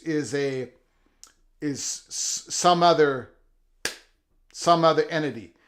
So if you go into 24, I do think there is some sort of potential opportunity for the Big Ten to circle back somewhere in the Midwest to try possibly get a Texas school, possible Kansas. I don't think you can completely eliminate those candidates, because if you go into two galaxies, you might if you go to those two galaxies, you might actually do it for basketball as well. And I think it's just too hard. One of the reasons I kind of shy away from doing that speculation is because I would like to know how the ACC, how those schools implode. How does that happen? Does it happen at 2034 with the natural progression of the Gore running out, or does someone win a court case? Because to me, those are completely two different pathways, two different openings. Well, according to your speculation, though, Greg, you're saying Notre Dame in the Big Ten. So if that happens, that would be the trigger point for FSU to test that Gore. Yeah. So I mean that you kind of already named the scenario in which. But but you know, again, when does Notre Dame do that? Is it 2030 or is it 2025, 2024? Yeah, I don't know. It's just too many variables on that. But I do think, obviously Notre Dame, and you guys all know this, I do think there's at least two more Pacific Coast schools, because for the reasons I've given. So that's three. They're going to go east, and I think Florida State and North Carolina are the top two targets. So that either one of those is their 20th. And if you go to 24, then a couple more east schools, and maybe they circle around to get to a Texas school or a Kansas. Right. Like I said, I don't think they would take UNC. I just think UNC, the boosters at UNC want the SEC more. And I think UNC would probably insist on Duke coming along. And I just can't see them bowing for UNC once they get a Florida school. A Florida school would be their top target. After that, they would like UVA for the prestige. And if they had to pick up another school, it would be Georgia Tech for the Atlanta market, the Georgia recruiting. Give a good rivalry for Purdue. I have no doubts that North Carolina would actually be SEC's number one target, and that the SEC could get them. Probably the favorite to get them. But I think this has to be thrown out there. A few months back, we had an episode on it, a live show on it, with the News and Observer, a Carolina paper that did a FOIA request on communications that happened around June 30th in regards to Bubba Cunningham, the athletic director of North Carolina, and Gusowich, the chancellor of North Carolina, and Jim Delaney was also in those communications with Bubba Cunningham. Not Delaney with Gusowich, but Delaney and Cunningham. They did a FOIA request. They got the communications. They put it out there. And the way Delaney and Cunningham are talking to each other, of course, I have to paraphrase it, but you know, Jim Delaney's an old North Carolina guy. He graduated from North Carolina. He loves North Carolina. The way they were talking, Jim Delaney basically said, be patient. Like, hold on. Because Bubba Cunningham was saying, what are we going to do here? What are we going to do? Because the Big Ten had just grabbed UCLA and USC. And communication between Bubba Cunningham and Gusowich was like, do we create a new conference? What are we going to do here? So those communications between Delaney and Cunningham, Delaney being a North Carolina guy, I think Big Ten always will have somewhat of a chance. I understand what you're saying about the boosters. No question about it. In fact, I would even say that Virginia would rather be SEC than the Big Ten. It's one of the reasons why Virginia turned us down. Their boosters would rather be SEC. Better chance to No, I completely agree the boosters would on that, but I think that it might come down to UVA might not be welcome. You know, true. I don't see the SEC going out of their way to get UVA. True. And the big presidents want them; they would probably go big. But I just don't see UNC in the Big Ten. I still think that SEC is going to eat first. They'll probably get UNC and Duke. They'll probably get Florida State and Clemson. The Big Ten will take Miami happily. Yeah. Get a UVA, get a Georgia Tech, possibly, and that'll get you to your 24. I do agree. Yeah. I think Cal over Stanford, and I only say that because Stanford is just taking the stance of we're absolutely not going to pay athletes. Yeah. And I think that's just the future of the sport, unfortunately, is going to be paying athletes. So if Stanford's going to take that absolute task, I do think you pick up Cal. I know they don't move the needle athletically, but travel partner that links up the Southern California schools and the Pacific Northwest schools. So anyway, I just wanted to speculate on a Sunday, Greg. Yeah, no problem. That's what we do here. Thank you. Great call. All right. Appreciate it. Mr. Buckeye. Mr. Buckeye.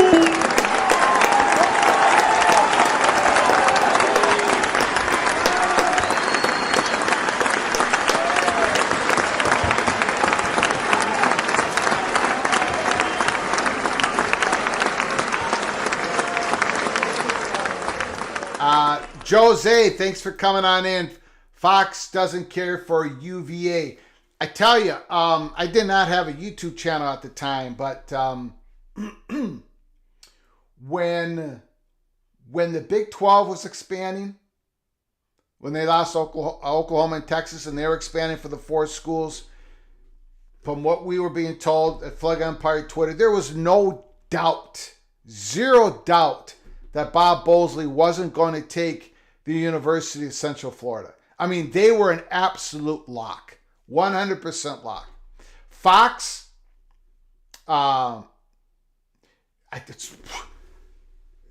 Fox wanted in Florida.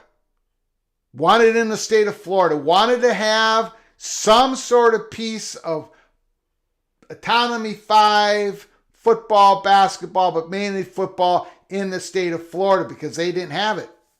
But now they have some of that. It's one of the big reasons why when Bob Bosley and the Big 12 presidents said, yeah, we'll take UCF. Fox said, okay, this is good. And Fox went in with, thought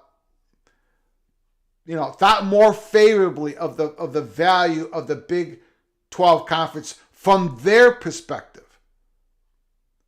From their perspective. I'm not saying overall University of Central Florida is more valuable than a BYU. I'm not saying that. I'm not saying they're more valuable than Houston or Cincinnati. What I'm saying is Fox wanted UCF in the Big 12. They were an absolute lock, 100%.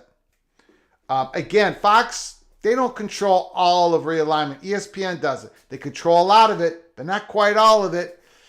And that is why my ears perk up in relation to the Big Ten.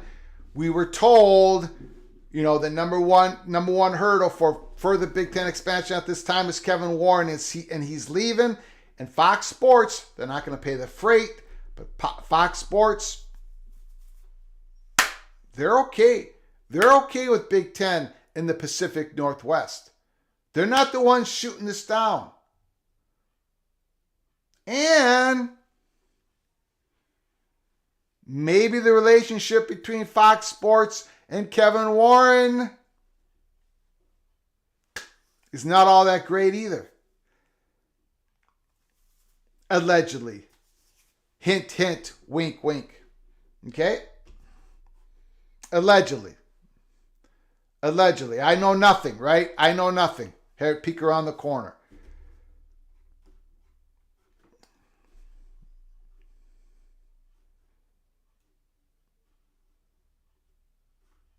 Opie, no university wants to take a cut in payout, but if Amazon or some other entity would pay the freight, maybe it's a go. Maybe it is. Jared Jones, Mr. Buckeye, I want nothing to do with Virginia and the Big Ten. Presidents definitely want them, though. BYU was a lock. They were the first choice by far for Big 12 expansion.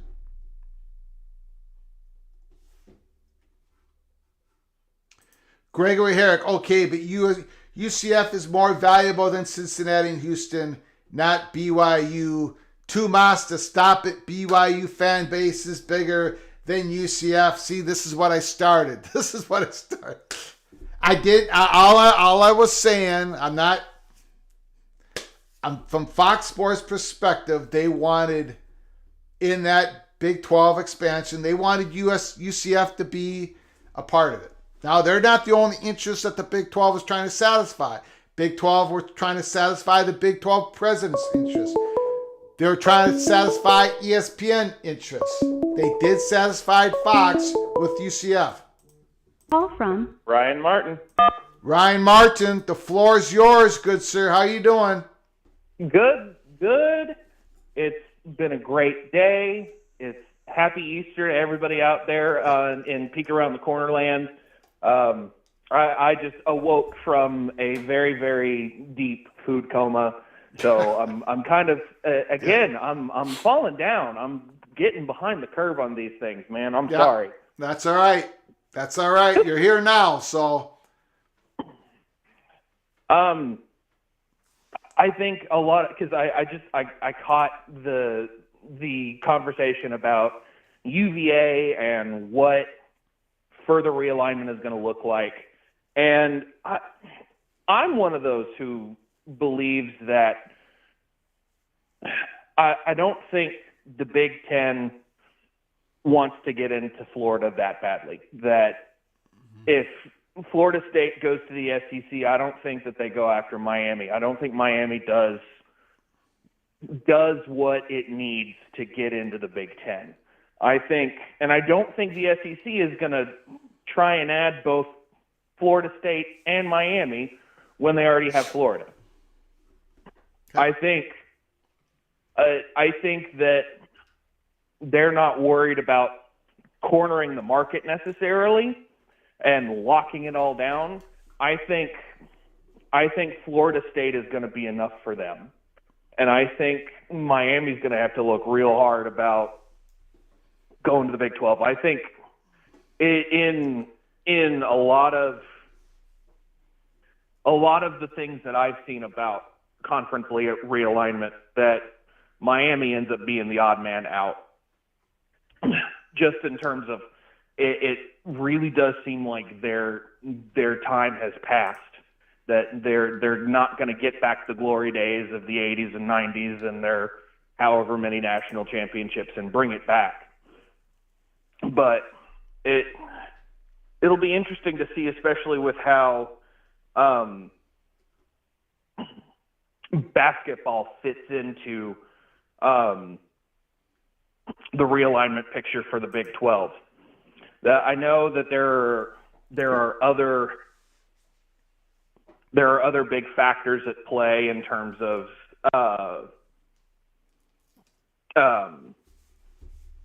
how things go, and exactly how big do the SEC and the Big Ten go? Yeah, because I'm not necessarily convinced they go to 24 either, because I think if both of them go to 24, I think that you're still going to see more shuffle out west beyond the Pac schools too. I think the Big Ten goes for they do go for a school in Texas. I think that the SEC might make a move to block them there as well, because the SEC with the addition of OU and Texas goes to 16. Am I right? Or are they going up to 18 with OU and Texas? I can't remember the exact numbers off the top of my head. Again, sleepy. The Big 12's going to 14, and when they leave, they'll be at 12. Right. No, I'm talking about the SEC. Oh, the SEC is going to be at 16. I'm sorry, with Oklahoma and Texas. Okay. Yep. Okay, then that number is squaring in my brain then. So Sorry. that's, if they go to 24, that's 8 teams. And I think the SEC has missed the boat on going as far west as, like out towards Utah and California and stuff like that. I think they've missed the boat on that. I think that they're going to further lock down their own footprint to protect against the Big Ten further encroaching down south. And again, I don't think unless Florida State gets a better offer from the Big Ten than from the SEC, I don't think they're going to go the Big Ten. I don't think that Miami's going to be a good pick for them either. I don't know. I'm rambling at this point. No, so that's okay. That's okay. I appreciate your thoughts and opinions. I happen to think that Miami, Florida would become Big Ten if Florida State doesn't. Absolutely. I think it's Fox Sports would. They would push all their chips in the middle of the table. Whatever IOUs they have received from the Big Ten over the years, they would use them all for the Big Ten to get into Florida. And I think those Big Ten East schools would want to get into Florida. Michigan, Ohio State, Penn State. I think it's and as you know, and probably everybody else in the chat room who's been with us for months, the AAU status thing is a non. It's not a. The AAU is a private organization, and they do not control the Big Ten's invitation list. Yes, all Big Ten schools have been AAU. Well, not all of them. I mean, Michigan State became a Big Ten member without being AAU first, so there is some precedent. And of course, all these schools are big research universities, so all of them happen to be AAU, except for Nebraska. But Jim Delaney said AAU first, but not only. Kevin Warren said flat out, they don't have to be AAU school. They're probably going to be AAU school. They're definitely going to be a good research university. You're not going to get into the Big Ten if you're not. Miami, Florida has pretty good academics. They're in the demographics that the Big Ten definitely wants. So I would disagree with you on there, but there are people who agree with you, saying Miami, Florida is not a university that the Big Ten presidents would vote on. So I think as the acceptable, schools that are an acceptable level of accretive value, so to speak, I think it becomes a question of less is how much value do you actually bring to the table, and more of where does this put us in terms of future footprint. And I agree with you from that perspective that if the forces push them there, that they'll go after Miami. But I just don't know if, from an individual perspective, that Miami would be accretive to the Big Ten. But I also think it's going to force the Big Ten and the SEC to relook at some other teams, again, out west that got overlooked, quote unquote. I really do think Oklahoma and Texas are going to become a battleground again with from a recruiting perspective, that if, you have really, really good teams like Oklahoma State, Texas Tech, TCU and Baylor are perennial favorites, even Kansas and Kansas State. Again, I think that there are, and I'm sure there are people in the chat disagreeing with me right now, but there are still valuable teams in the Big 12 that they're not USC's and UCLA's, but they're in a place, in a position that would further cement either to create a wall or a buffer against somebody, or to just get that footprint like an SMU does for the Pac-12. I think, and I also think that ultimately, if the Big Ten doesn't get into Florida, if they don't get a Miami or a Florida State, I think they're going to gun hard for somebody out of the Big 12 in Texas.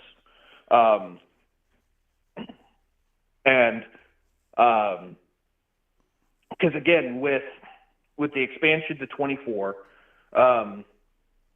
the Big Ten is at 16, the SEC is at 16, and the Big 12 is at 14. That is, a grand total of 18 positions left over to jockey for.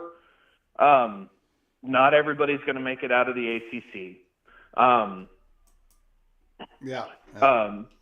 There are going to be, there's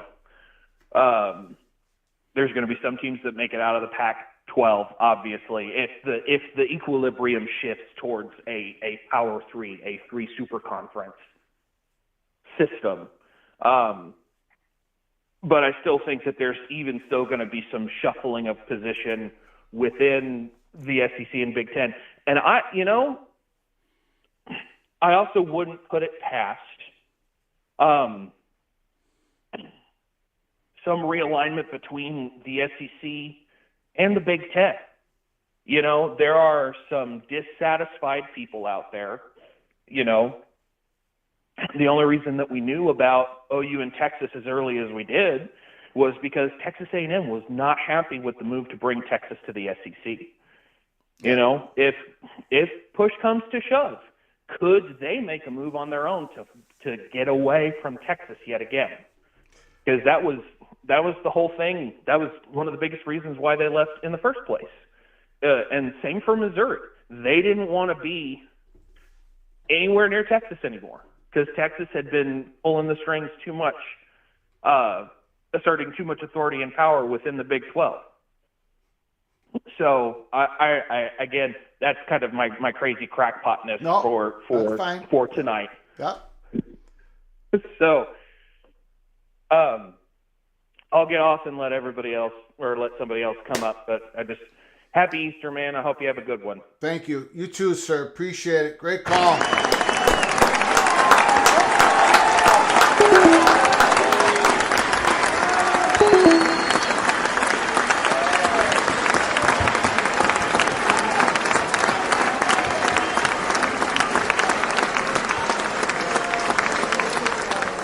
I see a lot of new names in the chat. That is absolutely fantastic. For those who are coming in the chat for the very first time, make sure you subscribe to our channel, smash that like button, share the video with your family and friends. A lot of great comments, a lot of great phone calls. Again, another busy PATC community going on right now.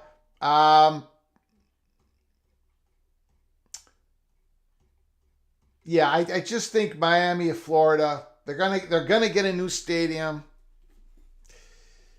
I don't, if there was one school, in fact, if there was one school in the ACC that I would put my chips in the middle of the table to say the Big Ten is favored to get in expansion going to the ACC schools, I think it's Miami, Florida, because North Carolina, SEC is going to go hard after them. Florida State, SEC is going to go hard after them. Don't think the SEC is going to go hard after Miami, Florida. And I think they're acceptable to the Big Ten. And they're going to definitely be wanted by Fox Sports. So if all the schools, Georgia Tech, Virginia Tech, North Carolina, Duke, Florida State, what have you, I think Miami of Florida is the one that's primed of all the other ones to become a Big Ten school. But again, that's down the road some ways. We're just speculating here. Hopefully it's an educated speculation. Monovision, Miami has a lot of big money boosters who may or may not be involved in Ponzi schemes, money laundering. Yeah, I don't... people are talking about Texas A&M. I'd rather have A&M than Texas in the Big Ten if Mizzou has learned its lesson. Bring the Tigers into... We have never been a very strong component here at Peek Around the Corner of Texas A&M going to the SEC or Missouri going to the SEC or Vanderbilt. We have never been a big component of Texas A&M going to the Big Ten, Missouri going to the Big Ten, Vanderbilt going to the Big Ten. Not a believer in that. We've just not a believer. We don't think Texas A&M...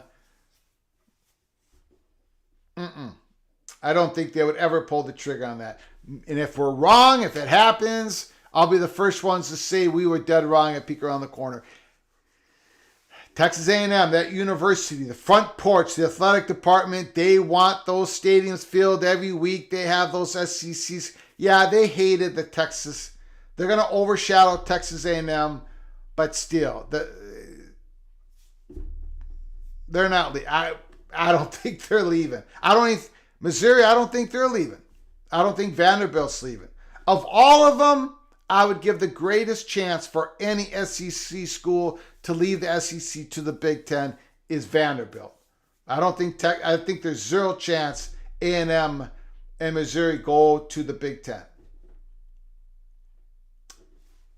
Just my thoughts. Give me your thoughts in the comments section. Devil Frog, Texas would join the Big Ten today if they waived the non-AAU status of... There is no non-AAU...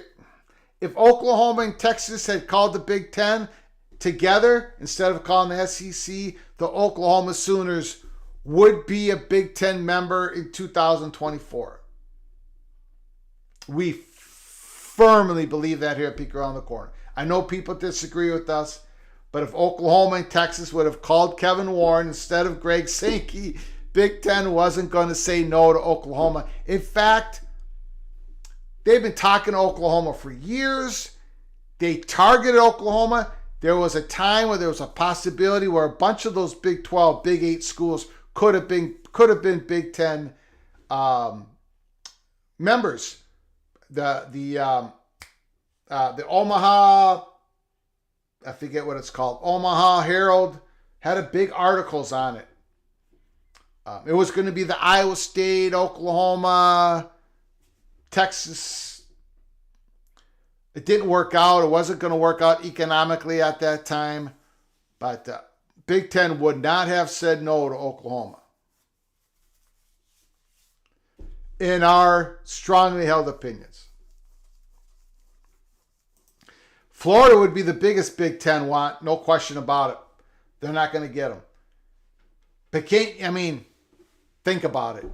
If the ACC in early 2030 implodes because the ACC grant of rights is running out, or if some ACC school is successful in challenging the grant of rights, Fox Sports is going to go right up into the Big Ten offices and say, Miami, Florida, or Florida State, that's happening.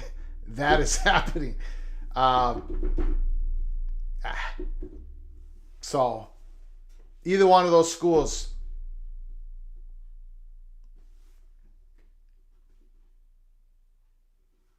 Sure they did. Way back. Yeah, sure they did. 1990s. Texas did call Pac and Big Ten. And it didn't work out. I'm just saying in 2019, 2020, 2021, if Texas and Oklahoma called Big Ten, they'd both be in. No question about it. Notre Dame is not the only non-AAU exception out there. It's just not.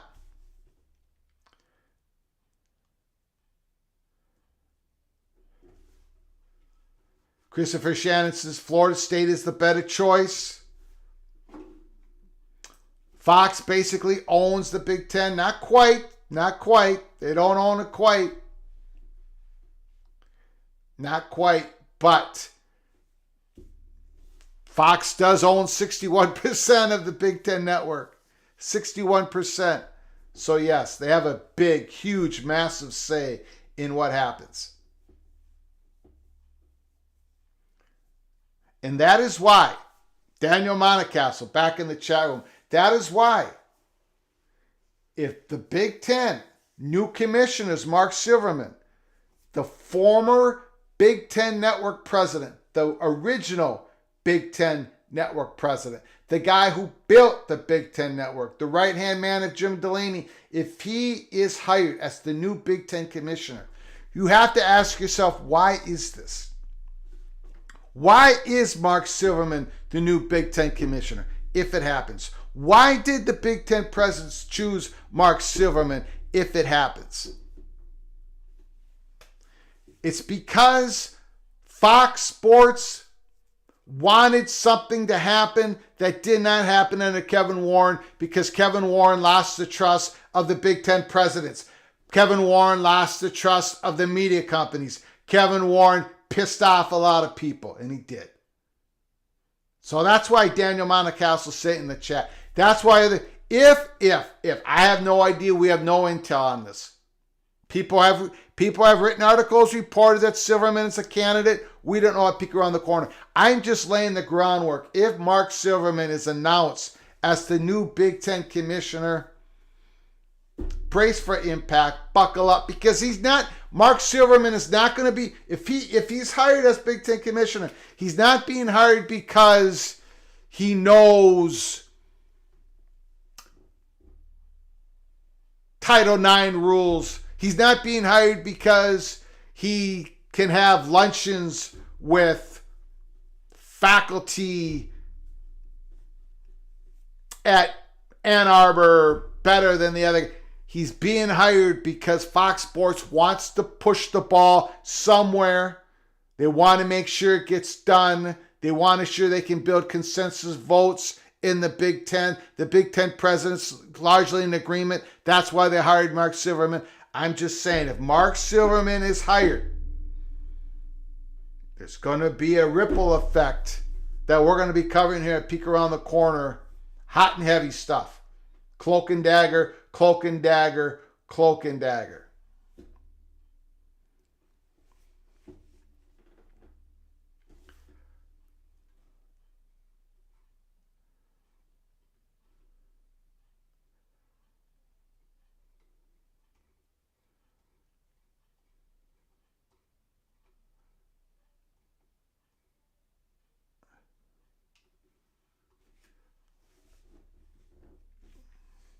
Again, we're saying if. We don't know. I have no idea who the next Big Ten commissioner is going to be. None. Okay, I think we're going to close it up. We've been on the air for over 2 hours here on Sunday Easter. Thank you so much for joining us. Before you leave, make sure you smash that like button. It helps with the algorithms of YouTube so much. Make sure you subscribe to our channel. Please subscribe, share the video with your family and friends, share it on social media. We appreciate it. Again, the title of our show tonight, for very good reason. A ship in harbor is safe, but that is not what ships are built for. John A. Shedd, 1928.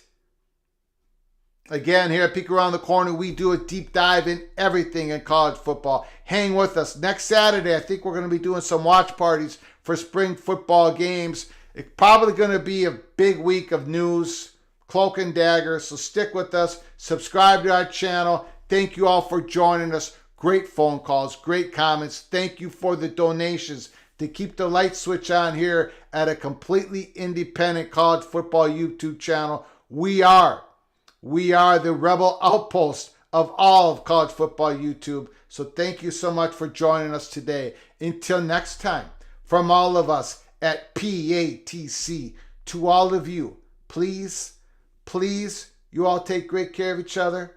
Thank you so very much.